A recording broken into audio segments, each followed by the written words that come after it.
এই উসামা ইবনে যায়েদ রাদিয়াল্লাহু তাআলা আনহু তিনি বলেন, আমি নবী করিম সাল্লাল্লাহু আলাইহি সাল্লামকে জিজ্ঞাসা করলাম, ইয়া রাসূলুল্লাহ, লাম আরাকা তাসুমু শাহরাম মিনাশ শুহুর মা তাসুমু শাবান। তিনি নবী সাল্লাল্লাহু আলাইহি সাল্লামকে জিজ্ঞাসা করেছেন, হে আল্লাহর রাসূল, শাবান মাস শুরু হলে আপনি যত নফল সিয়াম রাখেন অন্য কোন মাসে এত নফল সিয়াম রাখেন না, কারণ কি? নবী করিম সাল্লাল্লাহু আলাইহি সাল্লাম তখন দুটি কারণ বলেছেন। কয়টি কারণ বলেছেন? নাম্বার 1, قال ذاك شهر يغفل الناس بين رجب ورمضان। তিনি বললেন যে আমি এই মাসে নফল রোজা বেশি রাখি, তার প্রথম কারণ হলো এই শাবান মাসের পরের মাসটা কোন মাস? রমাদান। আর শাবান মাসের আগের মাসটা কোনটা? রজব। তাহলে শাবান মাসের একদিকে আছে সম্মানিত 4 মাসের একটা রজব, আর শাবান মাসের শেষের দিকে আছে বছরের শ্রেষ্ঠ মাস রমাদান। তাহলে একদিকে রমজান মাস, আরেকদিকে রজব মাস। একটা হলো বছরের শ্রেষ্ঠ মাস, আরেকটা হলো সম্মানিত 4 মাসের এক মাস। তো রজব মাসের প্রতি মানুষ সম্মান প্রদর্শন করে, ইমানদাররা যেহেতু আল্লাহ সম্মান দিয়েছেন। আর রমাদান তো শ্রেষ্ঠ মাস, মানুষ ইবাদত বন্দেগী করার চেষ্টা করে। মাঝে পড়ে এই শাবান মাসটায় মানুষ অবহেলা করে কাটায় দেয়, যে ঠিক আছে সব তো আমল রমজান আসলে করবই, কোরআন তেলাওয়াত তো শুরু করবই, তাহাজ্জুদ তেলাওয়াত তো করব, দোয়া দুরূদ তো করবই, সিয়াম পালন তো রমজান আসলে করবই, দান সাদকা তো রমজান আসলে দেবই। এই মাসটাতে আর কিছু করা হয় না, ওই রমজানের জন্য বসে থাকে। আর এদিকে রজবরে একটু মর্যাদা দেয়। এই মাসটা না সম্মানিত মাস, আবার না রমজান মাস। এই জন্য এই মাসে মানুষ অবহেলায় সময় কাটায়, উদাসীন থাকে, বিশেষভাবে আমল ইবাদতে মগ্ন হয় না। এই জন্য নবী সাল্লাল্লাহু আলাইহি সাল্লাম বলেছেন, আমি এই টাইমে বেশি করে নফল রোজা রাখি। কারণ যেই সময়টাতে মানুষ গাফেল থাকে, উদাসীন থাকে, কেউ ইবাদত করে না, ওই সময়টাতে ইবাদতের আলাদা তাৎপর্য আছে, আলাদা গুরুত্ব আছে। একজন ভোর রাতে সবাই ঘুমিয়ে থাকে, সবাই অলসভাবে সময় কাটায়। আল্লাহর যে বান্দারা এই টাইমে উঠে তাহাজ্জুদের নামাজে দাঁড়িয়ে যায়, চোখের পানি ফেলে আল্লাহর কাছে দোয়া করে, তার সে দোয়া, তার সে ইবাদত, তার সে রোনাজারি, তার যে কান্নাকাটি, তার সে ভালো কাজ, যেহেতু সবাই নাক টেনে ঘুমায়, অলসভাবে ঘুমে থাকে, এই সময় সে ইবাদত করে। এই জন্য ওই সময়ের ঘুমটা আল্লাহ রাব্বুল আলামিনের কাছে, ওই সময়ের ইবাদতটা, নেকামলটা আল্লাহ রাব্বুল আলামিনের কাছে অন্য সময় যখন সবাই ইবাদত করে ওই টাইমের চাইতে সবাই অবহেলিত থাকে, ওই টাইমের ইবাদতের গুরুত্ব অনেক বেশি। এই জন্য নবী সাল্লাল্লাহু আলাইহি সাল্লাম শাবান মাসে বেশি বেশি নফল রোজা রাখতেন, কারণ এই মাসে মানুষ উদাসীন থাকে, ইবাদত বন্দেগী অনেকে করে না। এই জন্য তিনি বেশি করে নফল রোজা রাখতেন। এটা হলো একটা কারণ। নাম্বার 2, তিনি বলেছেন, ওয়া হুয়া শাহরুন তুরফাউ ফীহিল আমালু ইলা রাব্বিল আলামিন ফাউহিব্বু আন ইউরফাআ আমালি ওয়া আনা সায়েম।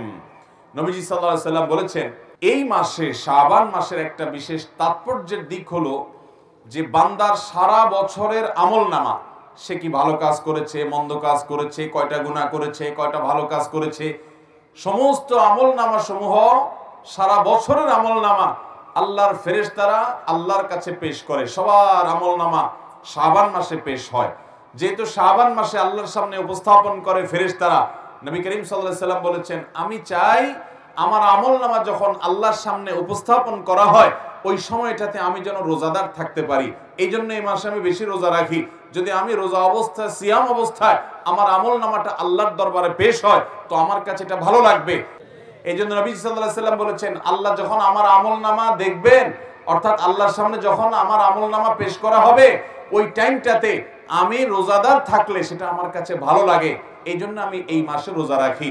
তাহলে নবী করিম সাল্লাল্লাহু আলাইহি সাল্লাম শাবান মাসে বেশি বেশি কোন আমল করতেন? রোজা রাখতেন। কত বেশি রোজা রাখতেন জানেন? আম্মা জান আয়েশা রাদিয়াল্লাহু তাআলা বলেছেন, মা রাআইতু রাসূলুল্লাহি সাল্লাল্লাহু আলাইহি ওয়াসাল্লাম ইস্তাকমালা সিয়ামা শাহরিন ইল্লা রমাদান ওয়া মা রাআইতুহু আকসারা সিয়ামা মিনহু ইল্লা ফি শাবান।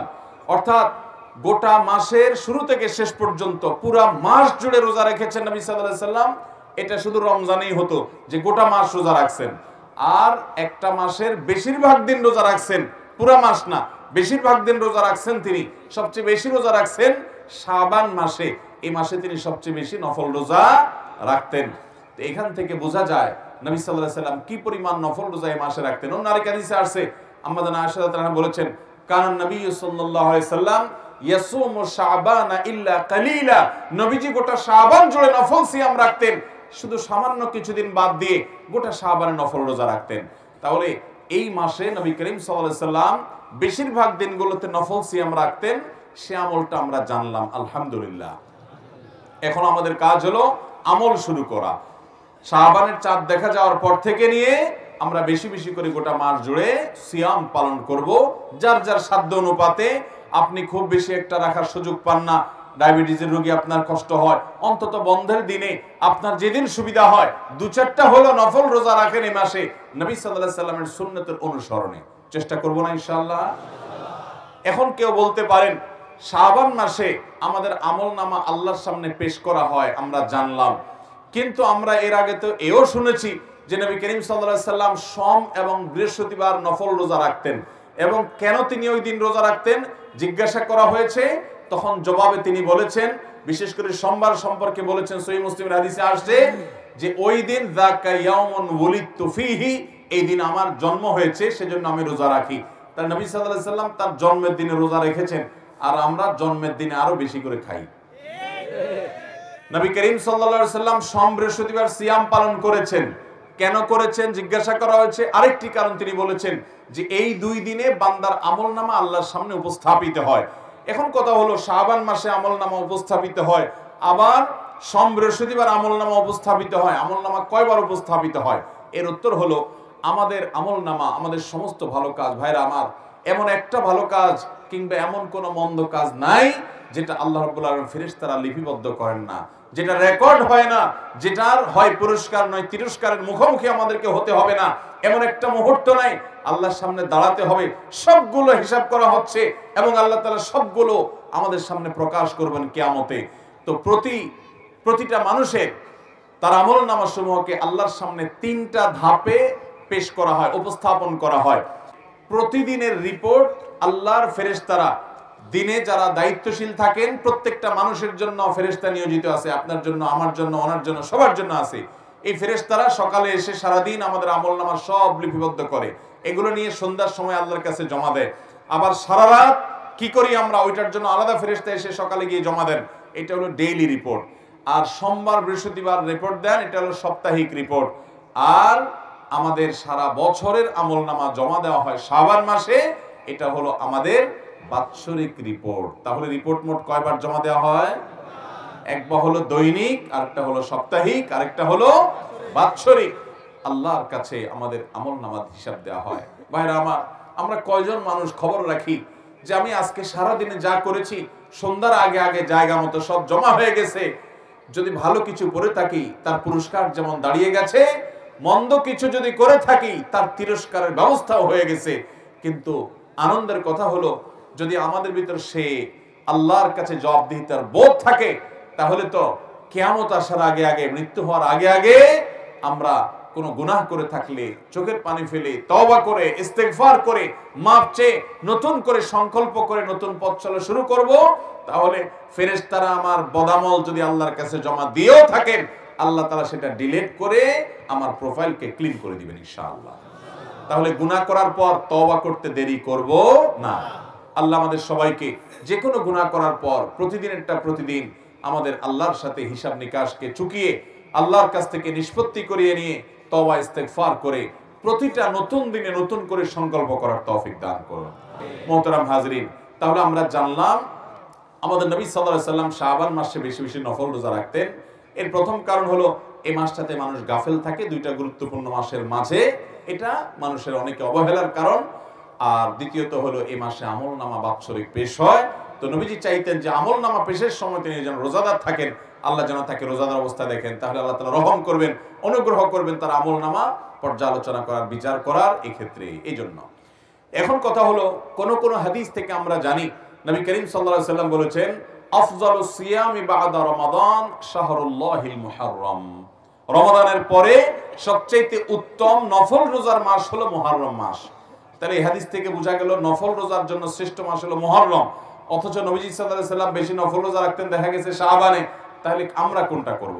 এর উত্তর হলো যে মুহররম মাস মূলত নফল রোজার জন্য সবচেয়ে শ্রেষ্ঠ মাস, এটাই অধিকতর বিশুদ্ধতর মত। তবে ওই মাসের পরে শাবানটাও নফল রোজার জন্য আদর্শ মাস। অতএব শাবানে এবং মুহররমে এই দোনো মাসে বেশি বেশি নফল রোজা রাখার চেষ্টা করতে হবে। আল্লাহ আমাদের সবাইকে তৌফিক দান করুন। তাহলে শাবান উপলক্ষে একটা কর্মসূচি আমরা পেয়ে গেলাম, সেটা হলো বেশি বেশি নফল রোজা। এখন কথা হলো শাবানে এত বেশি নফল রোজা নবীজি কেন রাখতেন? দুইটা কারণ তো আমরা জানলাম। তো এইটা অবহেলার মাস, সেজন্য রোজাটাই কেন নবী সাল্লাল্লাহু আলাইহি সাল্লাম রাখতেন? অন্য কোনো নফল আমল করতে পারতেন। এর হিকমত আল্লাহ তাআলা ভালো জানেন। তবে অনেক বিশেষজ্ঞ এবং অনেক বিশ্লেষক, ওলামায়ে কেরাম, ইসলামিক স্কলারগণ এক দুইটা বিশেষ কারণ, রহস্য, হিকমত উল্লেখ করেছেন। সেটা হলো রমাদান মাসে আমাদেরকে 30 দিন রোজা রাখতে হবে। আল্লাহ তাআলা ফরজ করেছেন প্রাপ্তবয়স্ক সকল ঈমানদার নারী পুরুষ সুস্থ মানুষদের জন্য। তো সেই রমজান মাসে যদি আমাদের রোজা রাখা লাগে, শাবান মাস থেকে যদি আমরা 2, 4, 10টা 20টা নফল রোজা রাখা শুরু করি, তাহলে রমজানের রোজা রাখাটা সহজ হবে। আগে থেকে অভ্যাসটা হবে, ওয়ার্ম আপ হবে, রিহার্সেল হবে, প্রস্তুতি নেওয়া হবে। হঠাৎ করে যদি রমজান রোজা শুরু করেন, অনেকে দেখা যায় সারা বছর রোজা রাখেন না, তো দেখা যায় হঠাৎ করে রমজান রোজা রাখার কারণে সে অসুস্থ হয়ে পড়ে, কিংবা তার রোজার সাথে সে শুট করতে পারে না, অসুবিধা তৈরি হয়। এই জন্য নবী সাল্লাল্লাহু আলাইহি ওয়াসাল্লাম হয়তোবা আগে থেকে প্রস্তুতি নিয়ে নিতেন। 5 ওয়াক্ত নামাজের আগে, অনেক নামাজের আগে সুন্নত নামাজ আছে না নাই? যোহরের আগে সুন্নত নামাজ আছে না নাই? ফজরের আগে সুন্নত আছে না নাই? আবার কোন কোন নামাজের পরেও কি আছে? সুন্নত। ফরজটার ফরজ ভার্সনের ইবাদতের আগেও সুন্নত থাকে, পরেও সুন্নত। এই সুন্নতের একটা কারণ এটাও, যদি বান্দার কিয়ামতের দিন ফরজের মধ্যে কোনো ঘাটতি থাকে, তাহলে নফল বা সুন্নত দিয়ে আল্লাহ তাআলা সেই ঘাটতি পূরণ করে দিবেন। আর সুন্নাতের রিহার্সেলের মাধ্যমে ফরজটা যাতে সুন্দরভাবে হয়, সেটার জন্য প্রস্তুতির জন্য এই ব্যবস্থা আল্লাহ তাআলা রেখেছেন। ঠিক একইভাবে রমাদানের 30 দিনের যে ফরজ রোজা আমাদেরকে রাখতে হবে, তার আগে শাবানে কিছু নফল রোজার অভ্যাস করা, আবার শাবানের পরে শাওয়ালের 6 রোজা রাখা। ওই 5 ওয়াক্ত নামাজের আগে পরে যেরকম সুন্নত নামাজ আছে, রমজানের ফরজ রোজার আগে সুন্নত রোজা আছে, পরেও শাওয়াল মাসে সুন্নত রোজা আছে। অতএব এই রোজাগুলো রাখবো তো ইনশাআল্লাহ। আমরা অনেকে আছি, এটা জীবনে প্রথম শুনছি যে শাবান মাসে আবার বেশি বেশি নফল রোজা রাখতে হয়। তবে শাবান মাস সম্পর্কে আমাদের আরেকটা জিনিস জানতে হবে। রোজা রাখতে হবে, এটা তো আমরা জানলাম। আরেকটা জিনিস জানেন, সেটা হলো শাবান মাসের শেষের দিকে রোজা রাখা উত্তম না। রোজা রাখতে হবে শুরুর দিকে, মাঝের দিকে, এই দিনগুলোতে। শেষের দিনগুলোতে নবী সাল্লাল্লাহু আলাইহি ওয়াসাল্লাম রোজা রাখতেন না। কারণ হলো শেষের দিনগুলো যদি টানা রোজা রাখেন, তাহলে রমজান আর গায়রে রমজানের ভিতরে পার্থক্য হবে না। এই জন্য আপনি শাবানের শেষের দিকে আর রোজা রাখবেন না। আপনি রোজার জন্য অপেক্ষা করবেন, রমজান থেকে শুরু করবেন। না হলে রমজানের আলাদা কোনো বৈশিষ্ট্য এটা বোঝা যাবে না যে টানা রোজা রাখছেন আপনি। এই জন্য শেষের দিকে নবী সাল্লাল্লাহু আলাইহি ওয়াসাল্লাম এই মাসের রোজা রাখতেন না। বিশেষ করে একেবারে শেষের দিন, যেটা শাবানের লাস্টের দিন, যেটাকে বলা হয় ইয়াউমুশ শক বা সন্দেহের দিন। আমরা আমাদের ছোটবেলায় দেখেছি, আমাদের দেশে বিভিন্ন এলাকায় অনেক মুরব্বীরা শাবানের শেষের দিন অবশ্যই রোজা রাখতেন। কেন? তারা মনে করতেন শাবানের চাঁদ, এটা রমজানের চাঁদ দেখা যায় নাই শাবানের শেষের দিন। ধরুন শাবান 30 হলো, তো 29 তারিখে চাঁদ দেখা যায় নাই সারা দেশে। ওনারা 30 তারিখে শাবান, কিন্তু সেদিন তারা রোজা রাখতেন। কেন? মনে করতেন যে যদি চাঁদ দেখা যারা যায় নাই বলছে, হয়তো চাঁদ উঠছে তারা দেখে নাই, মিস করে গেছে, তাহলে আমার রোজাটা রমজান হয়ে গেল যদি চাঁদ উঠে থাকে। আর যদি চাঁদ না উঠে থাকে তাহলে শাবান হয়ে গেল। তো এইরকম চান্সে রোজা রাখে, এরকম কোন চান্সে রোজা রাখার নির্দেশ ইসলামে। নবী সাল্লাল্লাহু আলাইহি ওয়াসাল্লাম বলেছেন, দা মা ইউরিবুকা ইলা মা লা ইউরিবুক, তোমার যা সন্দেহ হয় এটাকে সন্দেহের ঊর্ধ্বে উঠে সেই ইবাদতের দিকে নিয়ে যাও, সন্দেহপূর্ণ কিছু করা যাবে না। এই জন্য শাবানের শেষের দিনে রোজা রাখা নিষেধ। শেষের দিকে রোজা রাখবো না, বরং পুরো মাস রোজা রাখবো।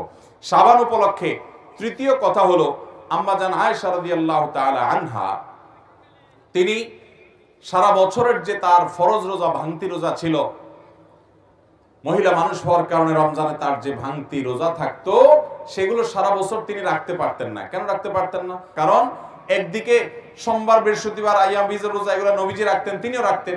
আর বাকি দিনগুলোতে নবী করিম সাল্লাল্লাহু আলাইহি ওয়াসাল্লাম তার সাথে থাকতেন, কখন নবীজির হক আদায় করতে হয় সেজন্য তিনি রোজা রাখতে পারতেন না।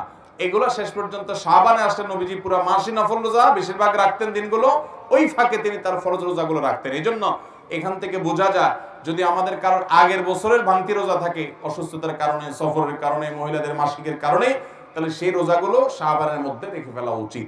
এটা হলো শাবান উপলক্ষে তৃতীয় গাতব্য বিষয়। প্রথম গাতব্য বিষয় বেশি বেশি নফল রোজা রাখবো কেন, দুই কারণ বলেছি। দ্বিতীয় গাতব্য বিষয় বলেছি যে শাবান মাসে বেশি রোজা রাখবো ঠিক আছে, কিন্তু শাবানের শেষের দিন রোজা রাখবো না, শেষের দিকে রাখবো না। তৃতীয় গাতব্য বলেছি কাজা বা ভাঙতি রোজা যদি আগের বছরে থাকে তো এই শাবান মাসের মধ্যেই সেটা রেখে ফেলতে হবে, কারণ রমজান আসলে নতুন রোজা রাখতে হবে, আগেরগুলা ক্লিয়ার করে ফেলা উচিত। আর চতুর্থ গাতব্য বিষয় হলো যে শাবান মাসে আমরা রমজানের প্রস্তুতি নিতে হবে।